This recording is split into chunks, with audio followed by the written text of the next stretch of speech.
എവിടുക്കാ പോച്ച്? ഞാൻ പുതിയ second hand വണ്ടിയൊക്കെ എടുത്തു. അത് നന്നായി. എന്നാ പോയിക്കോ. ജേതായാലും പള്ളിക്കല്ലേ കേറിക്കോ. എനിക്ക് തോട്ടറിയില്ല. എന്നിട്ട് ഞാൻ ആദ്യമേ കേറി പോകാൻ വേണ്ടിട്ട് എന്താ അംസോയി പറയണേ? ഒരു മാസം അയച്ച് പഠിച്ചിട്ടേ ചിലക്കാണ് കേറിക്കാ. പോയിക്കാ അവിടുന്ന് മനസ്സിനെ തള്ളിടാൻ വേണ്ടിട്ട്. നിങ്ങൾ കേറി മനുഷ്യന്മാരെ മാനം കെടുത്താനായിട്ട്. വീരാൻ എനിക്കിത് അറിയോ? അറിയാന്ന്.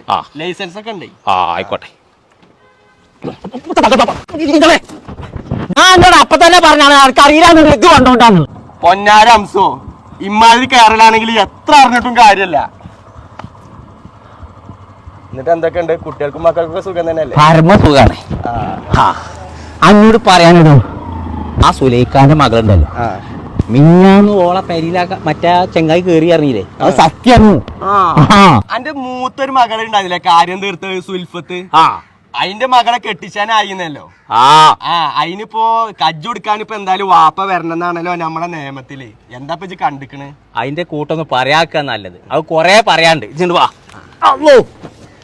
അതിനെ കുറിച്ച് പറയുകയാണെങ്കിലേ, ഞാനിപ്പോ ആ നിക്കാഹിന് പോന് എങ്ങനെയും അത് കൂട്ടിക്കൊണ്ടിരണം. പക്ഷെ വേറെ കാര്യം തീർത്താണ്ട് അന്ന് ഞാൻ ഓന് തുണി മാടി കാട്ടി കൊടുത്തുകൂടെ.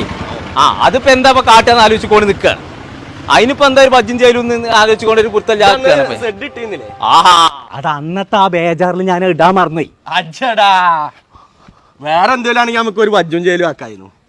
ഇനിയിപ്പൊ നിക്കായിനിപ്പോ എന്താ എന്നല്ലേ മാനക്കേട്. ഞാനാണെങ്കിൽ നല്ലോ മാടിയും ചെയ്തു. അല്ല മുന്നേ പിന്നെ കാണിച്ചു കൊടുത്ത് എന്താന്നറിയോ? ഞാൻ ഒന്നിച്ചിങ്ങനെ മാടിക്കല്ലേ. അതില് എല്ലാം പട്ടക്കണം. ഇനി കാണാൻ ബാക്കി ഒന്നുമില്ല.